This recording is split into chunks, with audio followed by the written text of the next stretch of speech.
আসসালামু আলাইকুম। আমি সৌদি আরব থেকে বলছি। এখন টাইম হচ্ছে প্রায় ২টা পার হয়ে গেছে।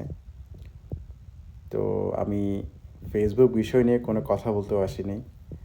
আর যেহেতু একটা খুব স্যাড মুডে আছি। স্যাড মুড বলতে যে নিজের মন খারাপ যেটাকে বলে, যে মনের ভিতরে অনেক দুঃখ জমা থাকে না? যে প্রতিদিন রাতে প্রায় সময় এই বিষয়টা আমার সাথে ঘটে, বা আমি ভাবছি আজকে হয়তো একটু শেয়ার করি সবাইকে।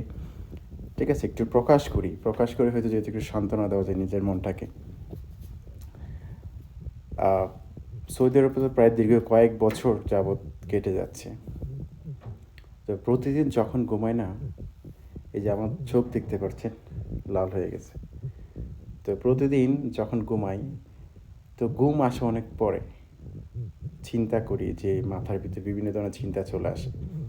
যে প্রবাসের মাটিটা এতটা বছর কাটিয়ে দিচ্ছি, নিজের ফিউচার জীবন, শখের জীবনটা এখানে শেষ করে দিচ্ছি পরিবারের জন্য, মা বাবার জন্য, ভাই বোনের জন্য, এবং কি নিজের জন্য।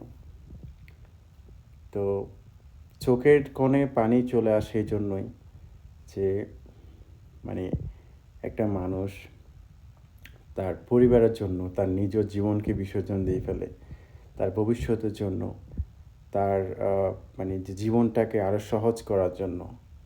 কিন্তু আপনারা একটা বার কি ভেবে দেখেছেন, আমরা কি ভাবি যে আমরা যেই দিনগুলো ফেলে যাচ্ছি, যে দিনগুলো আমাদের জীবন থেকে চলে যাচ্ছে, সেই দিন কি কখনো পাবো? আসলে কোনো দিনে পাবো না। এই প্রবাসের মাটিতে আসছি পর্যন্ত কখনোই নিজের মতো করে কোনো দিন কোথাও ঘুরতে যাইনি, কখনো নিজের মতো করে কোনো একটা ড্রেস কিনতে যাইনি, কখনো নিজের মতো করে একটু আনন্দ করিনি, কোনো দিন একদিন কোনো ছুটি কাটাইনি। কারণ ছুটি কাটানোর কোনো ওয়ে নেই, সুযোগ নেই। ইভেন কি বাংলাদেশে পর্যন্ত যাইনি।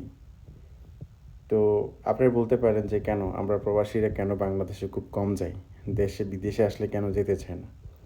আমরা একজন প্রবাসী যখন 7 থেকে 8 লক্ষ টাকা খরচ করে বিদেশের মাটিতে পা দেয়, তা আমাদের পক্ষে সম্ভব হয় না এত সহজে।